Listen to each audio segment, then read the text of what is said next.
आरती माता रानी की प्रार्थना कर रही होती है, माता रानी की आराधना कर रही होती है। उसी वक्त बहुत सारे गुंडे वहाँ पर आते हैं। उसमें से एक गुंडा आरती के सिर पर इतना खतरनाक भाला मारता है कि आरती वहीं पर ही बेहोश हो जाती है। भजन सिंह के गुंडे आरती को पूरी तरीके से खत्म करने के लिए आए थे और कई हद तक गुंडों ने आरती को पूरी तरीके से खत्म कर भी दिया था। लेकिन उसी वक्त वहाँ पर वापसी होती है अंजलि अवस्थी की। यह वही अंजलि अवस्थी थी जो कि 21 साल पहले कहती थी कि कोर्ट के अंदर मेरी बात चलती है और बाहर मेरा हाथ। यह अंजलि अवस्थी अपने पुराने रूप में आती है और व्हील चेयर से उठकर सभी गुंडों को इतना मारती है, सभी गुंडे वहीं पर ही बेहोश हो जाते हैं। और अंजलि यह सारी चीजें कर पाई थी सिर्फ और सिर्फ माता रानी की वजह से, क्योंकि माता रानी ने अंजलि के शरीर में नवरात्रि के अंदर इतनी खतरनाक शक्ति डाल दी कि उसने सभी गुंडों को मार दिया। आरती भी इस वक्त तक बहुत ज्यादा खुश हो जाती है क्योंकि उसकी मम्मी होश में आ चुकी थी। उसकी मम्मी माता रानी की मदद से, माता रानी की शक्ति और भक्ति की मदद से सभी गुंडों को इतना मारती है कि सभी गुंडे वहाँ से भाग जाते हैं। आरती यह सारी चीजों को माता रानी का केवल एक चमत्कार समझती है, लेकिन जब अंजलि आरती को सारी चीजें बताती है तो आरती के भी पैरों तले जमीन खिसक जाती है। तो क्या अंजलि 21 सालों से व्हील चेयर पर है या फिर केवल और केवल एक नाटक कर रही है? तो आखिर पूरी कहानी क्या है, आइए जानते हैं आज के एपिसोड में।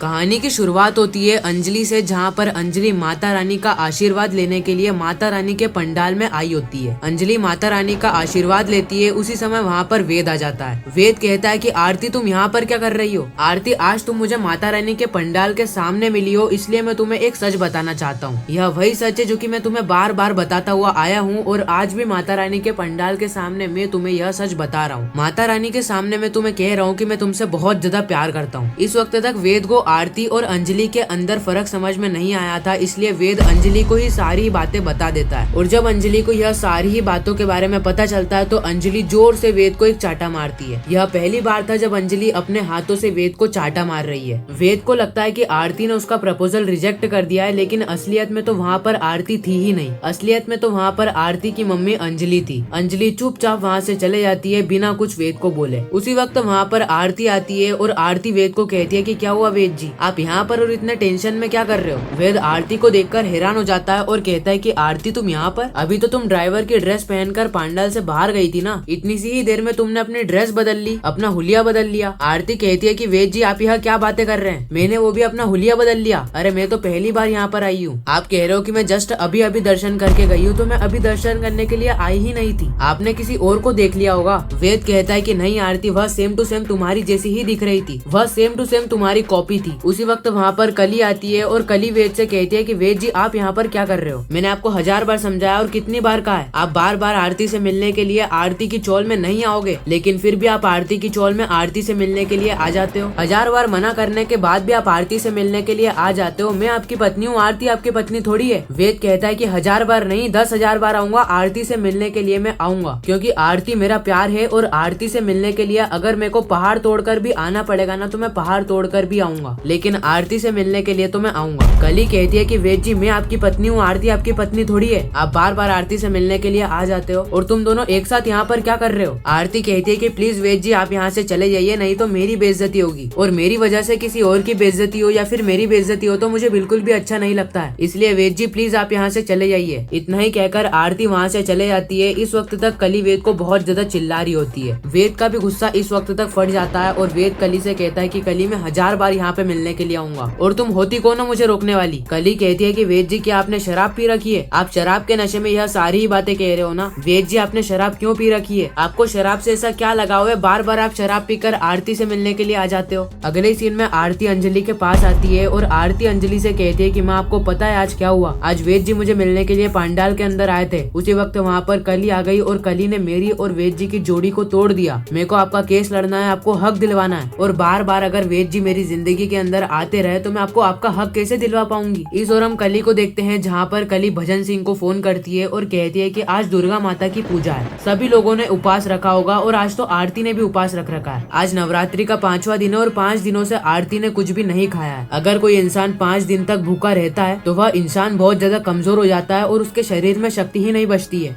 और आरती का भी बिल्कुल यही हाल है, आरती ने भी कुछ भी खाया पिया नहीं है। तो यह सही समय है जब हम आरती के ऊपर हमला करें और आरती के ऊपर जब सभी गुंडे एक साथ हमला करेंगे तो आरती भी वीकनेस में कुछ भी नहीं कर पाएगी। आरती के अंदर इतनी कमजोरी आ चुकी है कि वह 4 गुंडों को एक साथ अभी तक नहीं मार सकी है। भजन सिंह कहता है कि मैं तो गुंडे भेज दूंगा मारने के लिए, लेकिन यह सारे ही काम माता रानी के सामने होगा। कली तुम सोचो माता रानी के सामने यह सारी चीजें कैसे होगी। कली कहती है कि माता रानी ने असुरों का वध किया था और आज हम आरती का वध करेंगे। भजन सिंह कहता है कि कली बस एक बार तुम सोच के देखो कि यह सारी चीजें माता रानी के सामने हो जाएगी। कली कहती है कि हाँ भजन सिंह जी हो जाएगी, बस आप अपने गुंडे भेज देना जो कि आरती को पूरी तरीके से खत्म कर देंगे। इस ओर हम राघव सिंह राजपूत को देखते हैं जो कि आरती अवस्थी की चौल में पहुंच जाते हैं। वह आरती के घर जाते हैं जहां पर गणेश अवस्थी दरवाजा खोलते हैं और कहते हैं कि राघव सिंह राजपूत आपने मेरी बेटी और नातिन को तो धक्के मार के राजपूत हाउस से बाहर निकाल दिया और अब आप यहाँ पर क्या लेने के लिए आए हो। राघव सिंह राजपूत आपकी शक्ल देखना भी मुझे पसंद नहीं है, आप यहाँ से जा रहे हो कि मैं आपको धक्के मार के यहाँ से बाहर निकालूं। राघव सिंह राजपूत कहते हैं कि मुझे आपसे काम नहीं है, मुझे आरती से काम है। गणेश अवस्थी कहते हैं कि आरती भी यहाँ पर नहीं है, आरती माता रानी की यहाँ पर पूजा करने के लिए गई है। आरती और उसकी मम्मी अंजलि दोनों ही माता रानी के यहाँ पर पूजा करने के लिए गए हैं, आज दोनों का उपास है ना इसीलिए। खैर आपको आरती से क्या काम है, आपने तो आरती की बेइज्जती करके उसको धक्के मार के बाहर निकाल दिया था ना। पहले तो आप ही आरती और अंजलि को बुलाने के लिए आते हो और बाद में आप ही धक्के मार के बाहर निकाल देते हो। वाह राघव सिंह राजपूत वाह। राघव सिंह राजपूत कहते हैं कि गणेश अवस्थी मुझे बस यही जानना है कि कोर्ट के अंदर केस किसने करा है, क्योंकि अभी तक तो आपको पता चल गया होगा कि मेरी बेटी वापस से राजपूत हाउस लौट कर आ चुकी है और मेरी बेटी महक वापस से राजपूत हाउस इसीलिए लौट कर आई है क्योंकि आपके घर की 2 कौड़ी की मेड ने कोर्ट के अंदर जाकर यह दावा किया है कि उसकी शादी युवराज से हो चुकी है। अब एक बात बताइए, 21 साल पुराना केस वापस से पद्मा कोर्ट के अंदर लेकर क्यों आ रही है। यह केस उसी समय वहीं पर खत्म हो चुका था, लेकिन फिर से पद्मा आ रही है और अगर पद्मा को यह सारी चीजें करनी है तो हमें बता दीजिए, हम भी तैयार हो जाते हैं कोर्ट में आपका केस लड़ने के लिए। गणेश अवस्थी कहता है कि मुझे भी नहीं पता था कि पद्मा कोर्ट के अंदर जाकर केस लड़ रही है। राघव सिंह राजपूत कहते हैं कि गणेश अवस्थी आप झूठ तो ऐसे बोलते हैं ना जैसे कि आप सच ही बोल रहे हो। आपको भी पता है और आपके पूरे परिवार को पता है कि पद्मा ने जाकर कोर्ट के अंदर यह दावा किया है और अगर सब ऐसा ही करते रहे ना तो आपके और आपके पूरे परिवार के साथ अच्छा नहीं होगा। मैं आपको कह देता हूँ और आप कान खोलकर सुन लीजिए कि राघव सिंह राजपूत वापस से कोर्ट के अंदर आ चुके हैं। जिस भी एडवोकेट ने कोर्ट के अंदर केस किया है उसको तो आप जानते ही होंगे, तो उसको बता देना कि राघव सिंह राजपूत जो कि चलता फिरता इंस्टीट्यूशन है वह वापस से कोर्ट के अंदर कदम रखने के लिए जा रहा है और इस बार वह ऐसे अंदाज में आएगा जो भी एडवोकेट है उसकी हेकड़ी 2 मिनट के अंदर निकाल देगा। कहीं वह एडवोकेट आप तो नहीं गणेश अवस्थी। खैर आपको तो मैंने इस तरीके से केस हराया था जिसके बाद आपने कोर्ट के अंदर दोबारा कदम ही नहीं रखा। अच्छा है अगर आप कोर्ट के अंदर कदम ना रखो वही ठीक है, क्योंकि कोर्ट में आने के बावजूद भी तो आप हारते ही रहते हो। आपके अंदर इतना हौसला ही नहीं है कि आप राघव सिंह राजपूत को हरा सको। खैर अब मेरा समय हो चुका है, मैं यहाँ से चलता हूँ और जो भी एडवोकेट है उसको बता देना कि कोर्ट के अंदर राघव सिंह राजपूत जो कि चलता फिरता इंस्टीट्यूशन है वह वापस आ चुका है। इतना ही कहकर राघव सिंह राजपूत वहाँ से चले जाते हैं। इस ओर हम आरती को देखते हैं जहाँ पर आरती माता रानी की प्रार्थना कर रही होती है, पूजा चल रही होती है जहाँ पर आरती माता रानी की पूजा कर रही होती है। उसी वक्त वहाँ पर भजन सिंह के गुंडे आते हैं जो कि आरती को इतना गंदा मारते हैं कि आरती वहीं पर ही बेहोश हो जाती है। उसी वक्त अंजलि के अंदर शक्ति आती है और अंजलि सभी गुंडों को इतना मारती है कि सभी गुंडे वहाँ से भाग जाते हैं। अंजलि सभी के सामने कहती है कि मेरा नाम है अंजलि अवस्थी,